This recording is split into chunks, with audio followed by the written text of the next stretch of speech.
వచనాన్ని మనం గమనిద్దాం. అందుకు యేసు వారితో ఇట్లనెను, జీవాహారము నేనే, నా యొద్దకు వచ్చువాడు ఎల్లప్పుడూ ఆకలి కొనడు, నా యందు విశ్వాసం ఉంచువాడు ఎప్పుడు కూడా దప్పికొనడు అని మీకు నన్ను గూర్చి ఉండినటువంటి వాటిని బట్టి విశేషింపి గ్రహించాలి అంటాడండి. ఎందుకంటే జీవాహారం నేనే. చూడండి, ఆహారం అనేది శరీరానుసారమైన ఆహారం అయితే మరలా మరలా ఆకలి అవుతూ ఉంటుంది. ఇది ఆత్మ సంబంధమైన ఆహారము. అందును బట్టి ఇది జీవాహారము నేనే అంటున్నాడు. జీవాహారము నేనే. ఎందుకంటే ఈ యొక్క ఆహారము భుజించేవారు ఏంటి ఆకలే కొనరటండి. అంతేకాదు, నా యందు విశ్వాసం ఉంచువాడు ఎల్లప్పుడూ కూడా దప్పిక కొనడు అని ప్రభువారే స్వయంగా చెప్తున్న బహు విలువైన మాట్లాడి. కాబట్టి ఈ యొక్క ఆహారము మన శరీరానికి కాదు కానీ ఆత్మకు మాత్రమే. అందుకని ఈ యొక్క ఆహారాన్ని మరి ఎంత రొట్టె తినరు, ఎంతో చిన్న మొక్క తింటారు. ఆ చిన్న మొక్కే సర్వ శరీరాన్ని కూడా జీవాన్ని కలిగిస్తుంది అని దేవుని వాక్యము ఖచ్చితంగా తెలియపరచబడుతుంది. అందుకనే మరి ఈ యొక్క మాటలు గమనించినట్లయితే 54వ వచనంలో నుండి, నా శరీరము తిని నా రక్తము తాగువాడే నిత్య జీవము గలవాడు, అంత్య దినమున నేను వారిని లేపుదును. చూడండి, ఏ మాటలు ఇవి!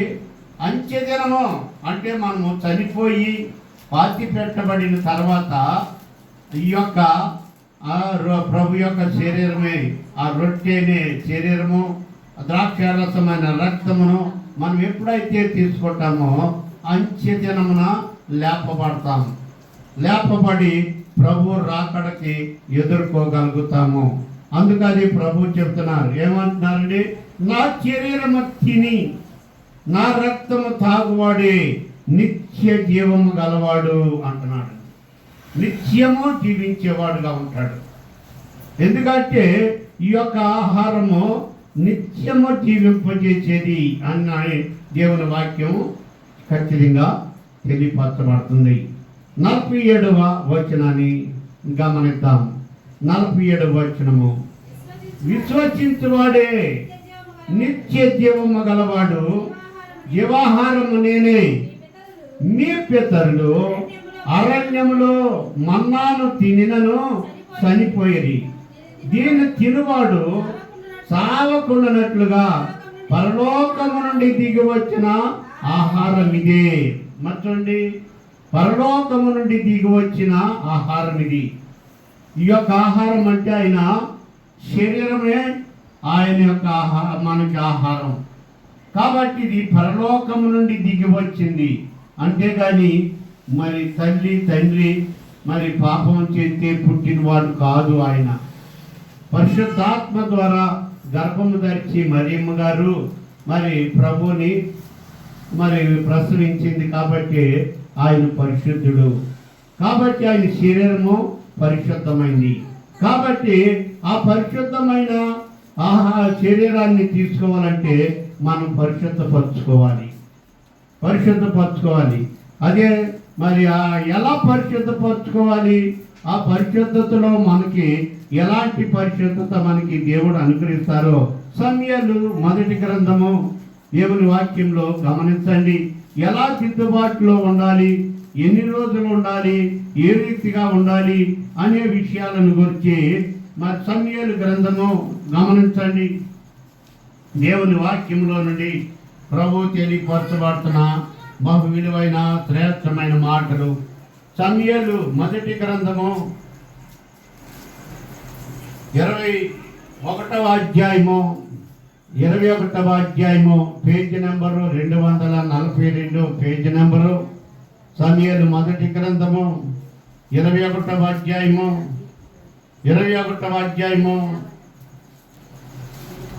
4వ వచనము నుండి కొన్ని మాటలు చదువుదాం. 4వ వచనము నుండి, యాజకులు సాధారణమైన రొట్టె నా యొద్ద లేదు, పనివారు స్త్రీలకు ఎడమగా ఉన్నవారైతే ప్రతిష్ఠితమైన రొట్టెలు కలవని దావీదుతో అనెను.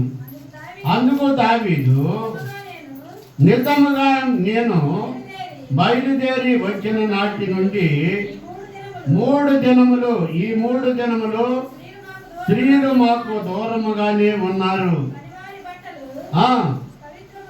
పవిత్రములే. ఒకవేళ మేము చేయు కార్యము అపవిత్రమైన ఎడల నేమి రాజాజ్ఞను బట్టి అది పవిత్రముగా ఎంతనగు ఆ యాజకునితో అనెను. అంతటా యెహోవా సన్నిధి నుండి తీయబడిన సన్నిధి రొట్టెలు తప్ప అక్కడ వేరే రొట్టెలు లేకపోగా వెచ్చని రొట్టెలు అవి ప్రతిష్ఠితమైన రొట్టెలని యాజకుడు అతనికి ఇచ్చెను. మరి చూడండి ఏంటి, ఈ రొట్టె తీసుకునేటప్పుడు ఎలా ఉండాలంట? స్త్రీలకు దూరంగా ఉండాలి అంటాడు. పవిత్రతని కలిగి ఉండాలి, పరిశుద్ధత కలిగి ఉండాలి, స్త్రీలను ముట్టకూడదు అంటే స్త్రీలకు ఎడంగా ఉండాలి అని, పవిత్రతను పాటించాలి అని ప్రభు చెప్తున్నాడు. మనం పడుకునే మంచం మీద కూడా మరి 3 దినాలు మరి పవిత్రతను పాటించాలి. ప్రభు మందిరంలోనే మరి ప్రార్థన చేస్తూ దిద్దుబాటు చేసుకుంటూ నెల దినాల్లో మనము ఏ మాటల ద్వారా తొలగిపోయామో, ఏ చూపుల ద్వారా తొలగిపోయామో, ఏ నడకల ద్వారా తొలగిపోయామో అవన్నీ కూడా ప్రభు సన్నిధిలో మరి ఒప్పుకొని పవిత్రపరచబడిన వారుగా మనము దిద్దుబాటు చేసుకుంటా ఆ ప్రభు యొక్క శరీరాన్ని తీసుకోవాలి. అంతేగాని మరి రొట్టె కదా అని మింగటానికి చిత్తపడకూడదు అండి. రొట్టె కదా అని అండి, మరి రొట్టె అనగానే మరి చాలామంది ప్రభు శరీరము అనే రొట్టెని నవ్వులి మింగుతారు, కానీ నవలకూడదు. అసలు నవలకూడదండి. ఎందుకని నవలకూడదు?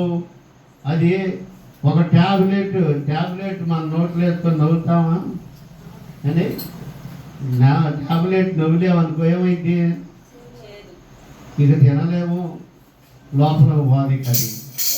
అలాగే ప్రభు శరీరం కూడా నవలకుండా మరి దాన్ని ఏం చేయాలి?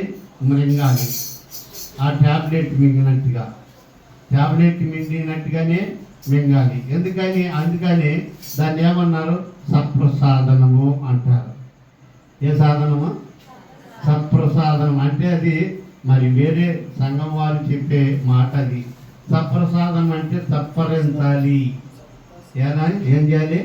సత్పరించాలి. అంతేగాని మరి నమ్మలకూడదండి. ఎందుకంటే ఇలాంటి పవిత్ర నియమాల్ని మనం అనుసరించాలి, పవిత్ర నియమాన్ని పాటించాలి. ఎందుకంటే మనము ప్రభు శరీరం అనేది ఎంత జాగ్రత్తగా తీసుకోవాలో మరి చూడండి. ఒక సమయంలో మరి ఒక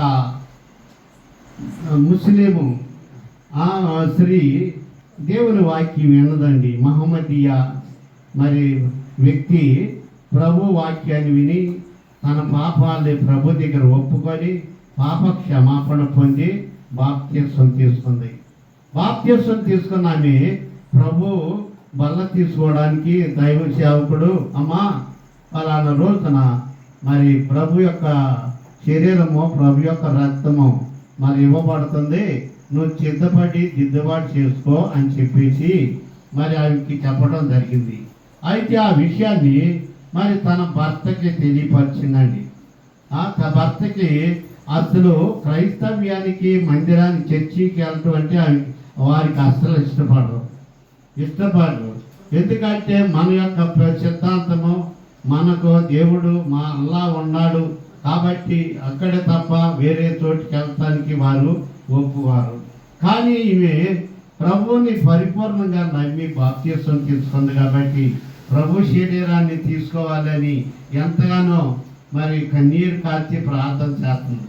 ప్రార్థన చేస్తుండగా మరి ఇక్కడ జరిగిన విషయం ఏంటంటే, మరి అయ్యా నేను ఒక్కసారి చర్చికి వెళ్తానయ్యా, అయ్యా దయచేసి అనుమతించు, ప్రభు శరీరాన్ని ప్రభు రక్తాన్ని నేను తీసుకోవాలయ్యా అని చెప్పేసి అని బతిలాడుతుంటే భర్త గారు చెప్పాలంటే అంటే అదే అదే కోడి మాంసం ఏమంటారు మరి నాకైతే తెలీదు అంటే కోడి మాంసం కోసే వాళ్ళని ఆ యొక్క వ్యాపారం అవుతుంది.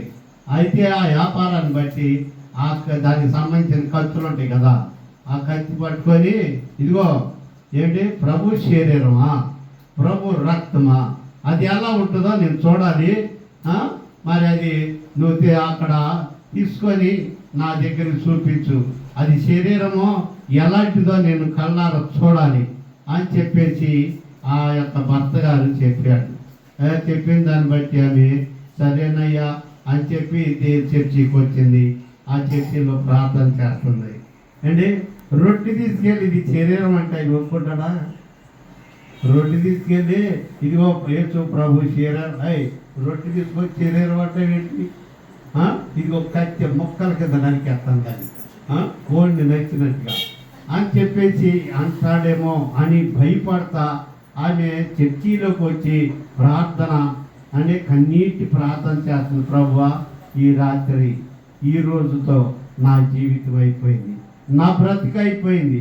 ఎందుకంటే ఈ రొట్టెని తీసుకెళ్ళి ప్రభు శరీరం అంటే ఖచ్చితంగా నన్ను మొక్కల కింద నరికేస్తాడు, నా జీవితం అయిపోయినట్టే అని చెప్పేసి ఆమె దేవుని సన్నిధిలో ఎంతో కన్నీరు కార్చి ప్రార్థన చేస్తూ ఉంది.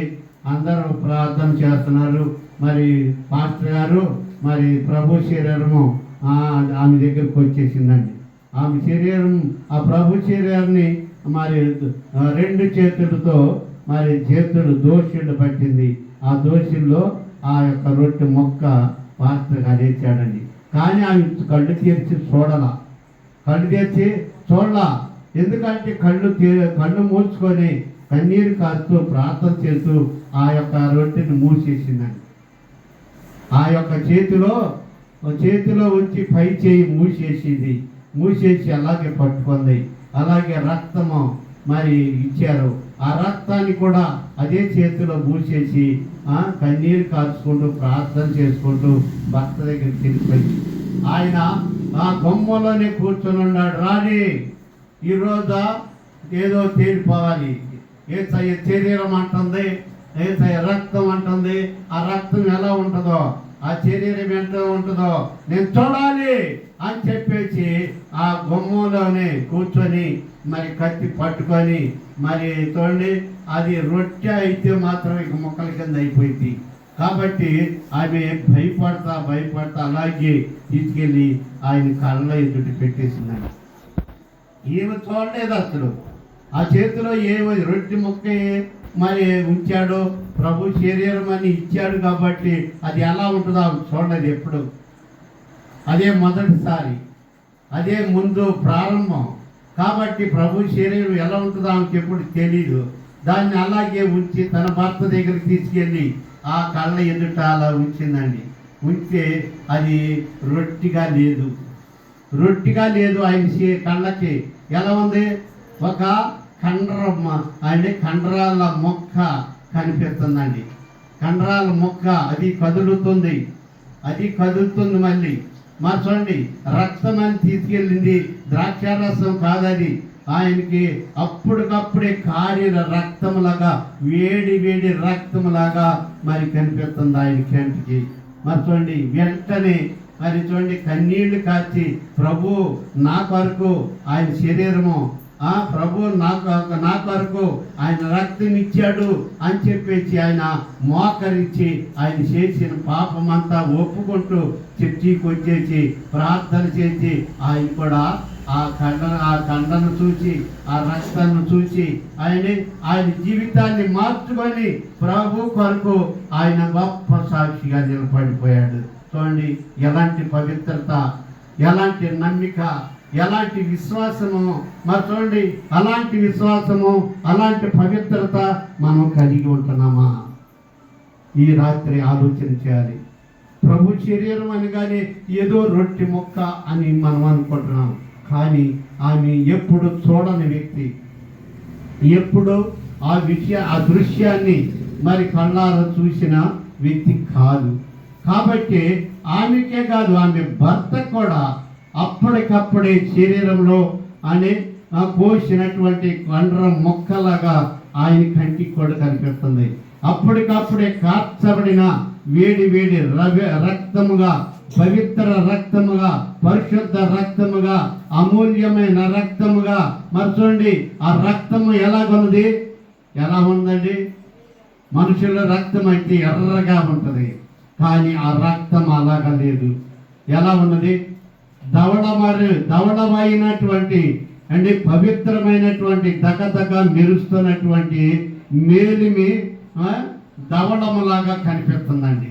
మరి చూడండి, మానవ రక్తం అయితే ఎర్రగా ఉంటుంది, యేసయ్య రక్తము తెల్లగా పవిత్రంగా ఉంటుంది, తెల్లగా పవిత్రంగా ఉంటుంది. మరి చూడండి ఆ రక్తాన్ని చూస్తేనే ఆయన కళ్ళు తిరిగిపోయినంత పని అయిపోయింది. ఆలోచన ఉందా? అలాంటి దృశ్యాలు మనకి ఉందా? అలాంటి భయము మన జీవితంలో ఉంటుందా? ఎందుకంటే ప్రభు శరీరం అనగానే ఏదో రొట్టె మొక్క అనుకుంటున్నాం, ఆ మొక్కలాగానే ఏదో నొగులేస్తున్నాం, మింగేస్తున్నాము. కానీ దాని కొరకు మనం ఎంత పరిశుద్ధపరచుకోవాలో, మనం ఎంత పవిత్రతను మరి సిద్ధపరచుకోవాలో, ఆ పవిత్రతను మనం అపవిత్రమైన జీవితంలోకి రావాలంటే మనము పరిశుద్ధపరచుకోవాలి. కంటిలో ఉన్న అపవిత్రత, నోటిలో ఉన్న అపవిత్రత, నడకల్లో ఉన్న అపవిత్రత, చేతుల్లో ఉన్న అపవిత్రత, హృదయంలో ఉన్న అపవిత్రత పరిశుభ్రపరచుకోవాలి. 3 దినములు. ఎన్ని దినములు? 3 దినములు పవిత్రపరచుకోవాలి. అలా పరిశుద్ధపరచుకొని ప్రభు యొక్క శరీరాన్ని, ప్రభు యొక్క రక్తాన్ని మనం తీసుకునే వారంగా ఉండాలి. అది కాకుండా ఏదో వారు ఇస్తున్నారు నేను మింగుతున్నా అన్నట్టుగా మనం నడితే నష్టపోతాం, కష్టాలు పాలైపోతాం, ఆరోగ్యం లేని వాళ్ళం అయిపోతాం. ప్రభు శరీరము మనలోకి వచ్చే అంటే పవిత్రమైపోవాలి. మన శరీరం కూడా ఆయన రక్తం మనలోకి వచ్చే మన రక్తం కూడా పవిత్రమైన రక్తముగా మారిపోవాలంటే మన దోషాలు అండి, మన పాపాలు, మన దోషాలు ఎలా ఉంటాయట చూడండి. మన యొక్క దోషాలు ఎలా ఉంటాయో యెషయా గ్రంథము 1వ అధ్యాయము గమనించండి. మానవ పాపము బట్టి మన రక్తము ఏ విధంగా ఉంటుందో మరి ప్రవక్త అయిన యెషయా కెంపు వలె ఎర్రని వైనను అవి గొర్రె బొచ్చు వలె తెల్లని వగను. చూశారండి, పవిత్రత ఎలా ఉంటుంది? తెల్లగా ఉంటుంది. మన పాపం అనేది ఎర్రగా రక్తం వలె ఉంటుంది అంటున్నాడు. కాబట్టి మన రక్తం ఎర్రగా ఉంటుంది. యేసయ్య రక్తము ఎర్రగా ఉండదు, తెల్లగా ఉంటుంది. చూడండి, ఆ తెలుపుది మనలోకి వచ్చేసరికి మన రక్తం కూడా తెల్లగా ఉండాలి, పవిత్రమైనట్టుగా ఉండాలి. చూడండి, అందుకనే మరి ఇక్కడ మన వివాదం తీర్చుకుందాం రండి, మన వాదాలు తీర్చుకుందాం రండి. మీ పాపములు రక్తములే ఎర్రనమైనా సరే అవి యమము వలె తెల్లబడును అండి, కెంపు వలె ఎర్రనమైనను అవి గొర్రె బొచ్చు వలె తెల్లనవగును. మరి చూడండి, ఆయన తెలుపు చేసేస్తాడు. మన రక్తమే కాదు, మన వస్త్రం అనే హృదయాన్ని కూడా ఆయన రక్తములో, గొర్రె పిల్ల రక్తములో మనం ఉతుక్కుంటే మన యొక్క హృదయం కూడా ఏ విధంగా ఉంటుందో మరి ప్రకటన గ్రంథము గమనించండి. ఎందుకంటే ప్రభు యొక్క మరి రక్తములో ఉన్న విలువైన విధానాలు మన జీవితంలో అలాంటి విలువైన విషయాలు మనలో ప్రవేశించాలి. అప్పుడే మనము నిజమైన పవిత్రులుగాను పరిశుద్ధులుగాను మనం సిద్ధపరచుకోగలుగుతాం. 7వ అధ్యాయము ప్రకటన గ్రంథము 7వ అధ్యాయము అండి 7వ అధ్యాయము 13వ వచనమును 14వ వచనం చదువుకుందాం. పెద్దలలో ఒకడు తెల్లని వస్త్రము ధరించుకొని ఉన్న వీరెవరు ఎక్కడి నుండి వచ్చి తిరని నన్ను అడిగాను. అందుకు నేను అయ్యా నీకే తెలియనగా అతడు ఈలాగు నాతో చెప్పాను, వీరు మహాశ్రమల నుండి వచ్చిన వారు గొర్రె పిల్ల రక్తములో తమ వస్త్రములు ఉదుక్కుని వాటిని తెలుపు చేసుకొని అంటే తెల్లరావతని అని వాక్యం మాట్లాడుతుంది. ఎందుకని గొర్రె పిల్ల అనగానే ఏసయ్య రక్తము ఏం చేస్తుంది? మన యొక్క హృదయము వస్త్రం అంటే ఇది కాదండి, ఇది కాదు, లోపల హృదయం అనే వస్త్రం అది. ఆ వస్త్రాన్ని గొర్రె పిల్ల రక్తంలో ఉతుక్కుంటే ఆ యొక్క హృదయం కూడా ఎలా ఉంటుందట? తెల్లగా అయిపోద్ది. తెల్లగా పరిశుద్ధమైన హృదయం అయిపోద్ది. ఆ హృదయంలో అపవిత్రత కనిపించదు, పాపము కనిపించదు. ఎందుకని? యేసయ్య రక్తములో పాపము లేదు, యేసయ్య రక్తములో పాపము లేదు. అలాగే ఆ రక్తములో మన హృదయం అనే వస్త్రాన్ని ఉతుక్కుంటే తెల్లగా అయిపోద్ది, పవిత్రతలోకి వచ్చేస్తుంది. అంటే హృదయం తెల్లగా ఉంటే నోరు కూడా మంచి మాటలు వస్తాయి. హృదయములో ఉన్న దాన్ని బట్టి నోరు మాట్లాడును అని మత్తయి సువార్త 12వ అధ్యాయము 36వ వచనంలో చూస్తూ ఉంటాడు. అంటే 36 వచనంలో చూడగలుగుతాం. ఎందుకంటే హృదయములో ఉన్నదాన్ని బట్టి నోరు మాట్లాడుతండి. హృదయంలో ఏముందో అబద్ధాలతో నిండి ఉందంటే హృదయము అబద్ధాలే పలుకుతాం. హృదయము బూతులతో నిండిపోయిందనుకోండి, బూతులే మాట్లాడతాం. హృదయము కోపంతో ఉంటే కోపం కలిగిన మాటలే వస్తాయి. అంటే హృదయంలో ప్రేమ కలిగి ఉంటే ప్రేమ కలిగిన మాటలే వస్తాయి. అందుకని హృదయంలో ఉన్న దాన్ని బట్టి నోరు పలుకును అంటాడు. గమనించాలి. అందుకని ఇక్కడ దేవుని వాక్యం ఏం చెప్తుందండి? గొర్రె పిల్ల రక్తములో మీ వస్త్రములు, మీ హృదయం అనే వస్త్రాన్ని ఉతుకొని తెలుపు చేసుకున్నారు వారు అంటున్నాడు. తెలుపు చేసుకుని వచ్చారు. అలాంటి తెలుపు చేసుకున్న వారికి దేవుని రాజ్యంలో ప్రవేశించాలంటే అలాంటి తెలుపైన వారు. కాబట్టి అలాంటి దిద్దుబాటు కలిగి ప్రభు యొక్క శరీరాన్ని, ప్రభు యొక్క రక్తాన్ని తీసుకునే చిత్త మనసు కలిగి మనం ఉండాలి. ప్రతి నెల కూడా 3 రాత్రులైనా, అంటే రాత్రి పగళ్ళు కాకపోయినా 3 రాత్రులైనా ప్రభు పగలంతా పని చేసుకున్నా, వ్యాపారాలు చేసినా, లేకపోతే డ్యూటీలు చేసినా, మరి ఏదేదో ఆ కూలి పని చేసినా, ఏ పనైనా చేసుకో, చదివినా లేదా కాలేజీకి వెళ్ళినా, ఏం చేసినా, మరి మనం కాలేజీకి వెళ్తే మనం ఎలా ఉండాలి? క్రీస్తు బిడ్డలం కాబట్టి మనల్ని బట్టి అంటే ఆ యొక్క క్లాసులో ఉన్న వారందరూ కూడా మరి పవిత్రమైన వ్యక్తి అని అనాలండి. పవిత్రమైన క్రీస్తు బిడ్డ ఈయన అని కాలేజీలో స్టూడెంట్సే కానీ, లెక్చరర్లే కానీ, లేదా చైర్మన్సే కానీ, లేకపోతే ఎవరైనా కావచ్చు, నీ గుర్తింపు కలిగి ఉండాలి. అలా కలిగి ఉండి మరి ప్రవర్తన మనకు ఉండాలి అంటున్నాడండి. మరి కాబట్టి ఈ యొక్క ప్రభు యొక్క శరీరాన్ని తీసుకునే ప్రతి బిడ్డ కూడా ఎలాగా ఉండాలో మరి ముగింపులోకి వచ్చేస్తున్నాను. కొరింథీయులకు రాసిన మొదటి పత్రిక 11వ అధ్యాయము 26వ వచనాన్ని